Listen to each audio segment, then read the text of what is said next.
이들이 자주 하는 말 중에 하나는 내 주변의 남자들은 다 이렇게 산다, 이렇게 얘기합니다. 깊은 성찰, 책임감, 인격적 성숙이 부족한 경우가 많습니다. 그러니 내 배우자가 외도를 했을 때 내가 더 사랑을 해주지 않아서 그랬나, 내가 뭘 더 못해줘서 그랬나, 이런 생각을 할 필요가 없어요. 그래서 오늘은요, 유형별로 바람나는 사람들의 특징에 대해서 알려드릴 테니까요, 미리 그런 문제가 생기지 않도록 대처하시면 좋겠습니다. 제가 상담을 하고 있잖아요. 하루에 10건 이상 상담 신청이 들어오는데 그중에 30~40%는 외도 문제로 찾아오는 것 같아요. 실제 아내들이 이런 말을 하거든요. 어머니에게 하소연을 했더니 어머니도 울면서 시아버지가 그랬다는 얘기를 들은 적이 있다, 이런 얘기를 합니다. 이런 유전적인 것도 있지만요, 제가 상담을 해보면서요, 사람마다 바람나는 사람들의 공통적인 특징이 좀 있어요. 그리고 유형별로 바람을 피우는 상황이 다르거든요. 그래서 오늘은요, 유형별로 바람나는 사람들의 특징에 대해서 알려드릴 테니까요, 미리 그런 문제가 생기지 않도록 대처하시면 좋겠습니다. 첫 번째는요, 도덕성이 결여돼 있어요. 대표적으로는 배우자, 자녀, 가족에 대한 존중감과 책임감이 현저히 떨어져 있습니다. 결혼을 하면 남편이나 아내, 또 아이에 대한, 또 엄마로서 아빠로서의 책임감을 다해야 되잖아요. 근데 그런 책임감이 결여돼 있다고 생각해 보세요. 그리고 결혼 생활은요, 애정만으로 유지되는 게 아닙니다. 여러 가지 이해관계가 얽혀 있는데도 이걸 가볍게 무시해 버리죠. 그리고 이거는요, 교육 수준이나 지위하고는 아주 무관해요. 학벌, 직업, 경제력이 도덕성하고는 별 상관이 없습니다. 두 번째는요, 사람이 좀 해프입니다. 약간 여지를 준다는 거예요. 이 바람이라는 게 매력적인 외모 때문에 발생하는 게 아닙니다. 상대방에게 스스로 마음의 문을 열고 신호를 보내는 것부터 시작이 되죠. 그래서 누군가에게 나는 넘어갈 준비가 되어 있다, 이런 시그널을 보내면 당연히 상대는 가능성이 있다고 착각을 하게 되니까 대시를 하게 되죠. 어떤 연구에서 나온 건데요, 예쁜 여성이 당신에게 호감이 있다라고 믿으면요, 남자는 여성을 더 매력적으로 보고 접근하려고 한대요. 그래서 이런 걸 보면요, 바람은 외모와 조건에 무관하게 서로가 넘어갈 수 있다는 신호를 보낼 때 쉽게 발생합니다. 세 번째는 삶에 철학이 없습니다. 대표적으로 이들은 인간에 대한 가치관이 부재인 상태인 경우가 많습니다. 살면서 좋은 사람이란 무엇인가에 대해서 고민해 본 적이 없어요. 순간적인 쾌락만 추구하죠. 그러다 보니까 나에게 잘해주면 아무나 좋다라고 생각하게 되죠. 그러면서 배우자나 가족에 대한 책임, 삶의 목적, 그런 것들이 희박하죠. 또 간혹 이런 분들도 있습니다. 어렸을 때부터 이런 불륜, 바람, 이런 왜곡된 관계들을 보고 자란 사람들도 있어요. 그런 분들은요, 이런 걸 정상이라고 착각합니다. 그래서 옛날에는 아버지가 능력이 있으면 두 집 살림을 꾸렸다면 이런 말도 있잖아요. 자라면서 그런 말을 들었다면 그 자녀 또한 그런 문제들을 죄책감에서 멀어질 수밖에 없습니다. 이들이 자주 하는 말 중에 하나는 내 주변의 남자들은 다 이렇게 산다, 이렇게 얘기합니다. 대부분 이런 사람들은 깊은 성찰, 책임감, 인격적 성숙이 부족한 경우가 많습니다. 자, 이런 걸 보면 매슬로우의 욕구 5단계가 있는데요. 여기서 가장 낮은 생리적 욕구, 안전 욕구, 사회적 관계 욕구에만 집착을 하죠, 대부분이. 만약에 내가 상위에 있는 존경 욕구나 자아 실현의 욕구가 강하다면 과연 이런 바람을 피우고 있을까요? 지금까지 제가 설명한 게 대표적인 특징, 공통점 3가지거든요. 이걸 또 자세히 유형별로 나누게 되면 세분화될 수 있어요.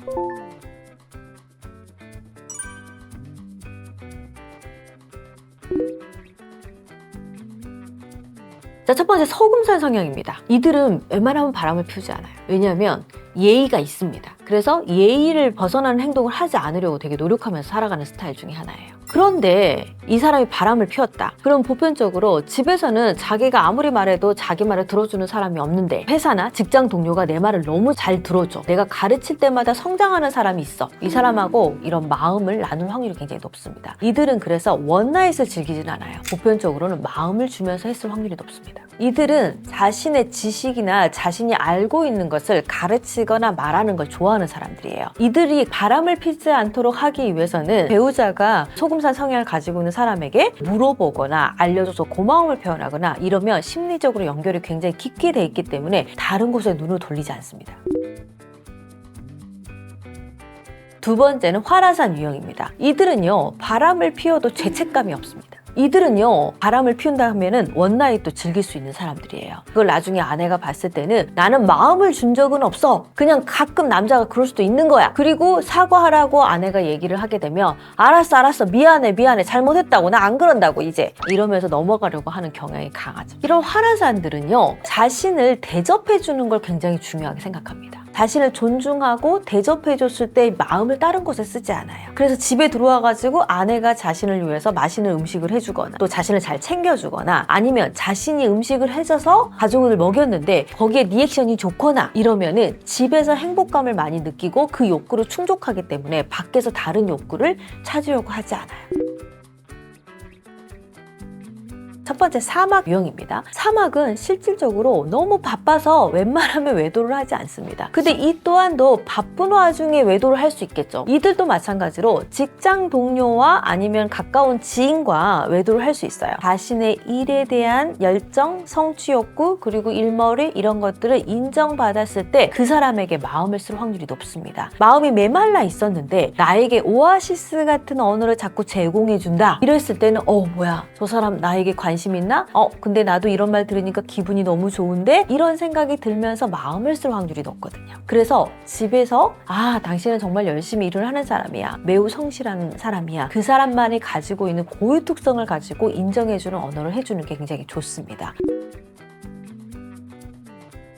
G 중에는 정말 따뜻하고 친절한 사람입니다. 이들은요, 도움을 주고 싶은 마음이 많은 사람이에요. 놀랍게도 G 중의 눈에는요, 도움을 줘야 될 사람이 많이 보입니다. 예를 들어 회사를 다니고 있는데 직장 동료가 무거운 A4 용지를 들고 가고 있어요. 들고 가든지 말든지 보이지 않을 수 있잖아요. 근데 우리 지중의 눈에는 굉장히 잘 보입니다. 몸이 막 달려가서 제가 들어드릴게요. 이런 행동들을 굉장히 많이 하죠. 그쪽에서 너무 감사해요. 아무도 안 도와주시는데 도와주셔서 감사해요. 이러면 내가 인정받는 느낌이 든다는 거죠. 그래서 어떤 상태가 돼요? 또 도움이 필요한 게 없나? 이런 마음이 들죠. 또 도움을 주면서 지속적으로 도움이 필요한 사람하고의 관계가 좀 더 깊어질 수 있다는 얘기예요. 그래서 배우자가 지중해 남편이나 아내에게 어떤 말을 하는 게 좋으냐? 당신이 필요해. 그래서 필요 욕구를 충족해 주는 것이 매우 중요합니다. 자, 세 번째, 호수 성향은 사랑해 주고 사랑해 삽니다. 그래서 자신이 사랑을 받고 있을 때도 행복하지만 자신이 사랑하고 있을 때 더 행복해요. 사랑을 하고 사랑을 받고 있다. 이러면 너무 인생이 행복하다고 느끼는 사람들이에요. 근데 결혼하고 나니까 내 배우자가 나를 별로 사랑하지 않는 것 같아. 라면 너무 외롭다고 느껴지고 너무 슬픈 마음이 든다라는 거죠. 그럼 이들은 사랑을 받고 싶은 욕구가 충족이 돼야지만이 내 욕구가 채워진다고 생각하는 마음이 있죠. 그래서 내 배우자와의 관계에서 아무리 노력해도 그 사랑을 되돌릴 수 없다고 느꼈을 때 나에게 사랑을 줄 사람을 찾을 수밖에 없어요. 그럼 이들이 외도를 하지 않고 가정에 충실할 수 있도록 해주려면 어떻게 해야 될까요? 사랑받는 느낌을 중요하게 생각합니다. 그래서 따뜻하게 자신을 안아주고 따뜻하게 스킨십을 해주고 친절하게 얘기해주고 그리고 눈을 바라봐주고 이런 것들이 잘 충족되면 절대 외도하지 않습니다. 에베레스트 유형입니다. 웬만하면 바람 안 핍니다. 웬만하면. 그럼 어떨 때 이 사랑에 빠지고 또 외도를 할 수 있느냐? 이 사람은 자신의 생각을 존중받는 것이 매우 중요한 사람입니다. 그렇기 때문에 자신의 지식이라나 자기가 알고 있는 것들을 자신이 인정받는 사람에게만 말을 하는 경향이 있어요. 그런데 배우자가 나의 생각을 인정해주지 않고 내 생각을 무시를 하고 있어요. 근데 만약에 직장이라든가 다른 곳에서 내 생각을 되게 존중해주는 사람을 만나고 내 생각을 인정해주고 나와 대화가 잘 된다고 느끼는 순간 마음이 움직일 확률이 굉장히 높겠죠. 에베레스트는 대화가 잘 통하는 사람을 중요하게 생각합니다. 자신이 관심 있는 분야에 대해서 얘기를 했을 때 내 배우자도 똑같이 관심을 가지고 생각을 지지해주며 굉장히 대화가 잘 통한다고 생각하기 때문에 남에게 마음을 주지 않아요.